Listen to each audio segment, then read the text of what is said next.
Hey guys, it is Topo here. Um, this is going to be my review of Diary of the Dead, George Romero's newest film.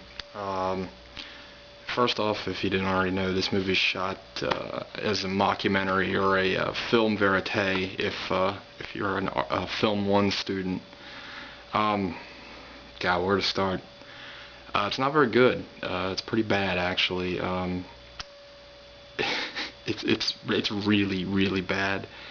Um, Basically, the movie you're introduced, the film you're watching is, first of all, it's a first-hand account, but it's a first-hand account after it's been edited. Basically, this kid is a documentary filmmaker, and he decides that he's going to videotape this zombie outbreak. But in the beginning of the movie, you're introduced to his girlfriend who is narrating. So, if de facto, you already know at least one of the characters is going to die. But the thing that's the real kicker is like she talks about how she put this movie together and it was tough for her and everything, through a monologue. But she also adds she adds bad editing and sound effects and music. You gotta love that. I mean, if you had a videotape of like your friends getting murdered, would you really want to put like bad editing and like cheesy horror movie music in it? I mean, it's just really, really bad. Why would you do this? I mean, a movie like I don't know, like Man Bites Dog or Cloverfield, works because it's true first person. You're there. There's really no. The whole aesthetic is that it's supposed to be real. You're supposed to buy into this, and by adding the movie crap to it, it just reminds you yet again that this is fake and this is silly and stupid. But it's not very good. The gore, for you gore hounds out there, it's really not that great. The stuff they have is CGI'd. It looks kind of dumb. I mean, there's a couple of decent moments, but overall, it's just really awful. The acting's terrible. I mean, it's just laughably bad at moments, and the whole drive of the director of the film just makes absolutely no sense. Like he constantly wants to record everything. Like he needs to have a document of what's going on. But like there'll be scenes where like two guys are holding cameras and their friends in the middle getting attacked by a zombie, and they'll just sit there and watch it. Like, I understand what they're going for, but like you can't tell me if you saw like your friend getting attacked, you wouldn't put down the camera and try to help out.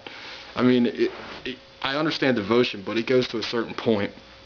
And Romero is kind of known for adding social commentary with his zombie movies. This one is no different, but this is just ham-fisted as hell. I mean, this is kind of like his, I guess, not really criticism, but his, like, I guess, satire, for lack of a better term, of like today's information age, because he keeps piping in all this like stock footage and like scenes of just horrific things like the LA riots, and like it's just really dumb. And you understand, like, after you watch it, like after 5 minutes, I was like, I'm done. I'm finished with this movie. I wanted the characters to die incredibly fast. There's just one stupid moment after another. I mean, there's a point where the survivors, the kids that you're following, they run into an encampment of militant black guys, and they got to finally take over their town, which I thought was kind of funny. I don't know, it just seemed kind of racist to me, but so they're passing out weapons, and the old guy who's like the college professor who is with them for, I don't know why he's with them, but he decides that he's going to grab a bow and arrow instead of a gun. I mean, that's pretty much the movie in itself. Would you pick up a bow and arrow instead of a gun in a zombie outbreak? Probably not. But George Romero thinks you probably would. I got a lot of respect for George Romero. He's made a lot of good movies in the past. But I mean, I think it's time to just hang it up, man.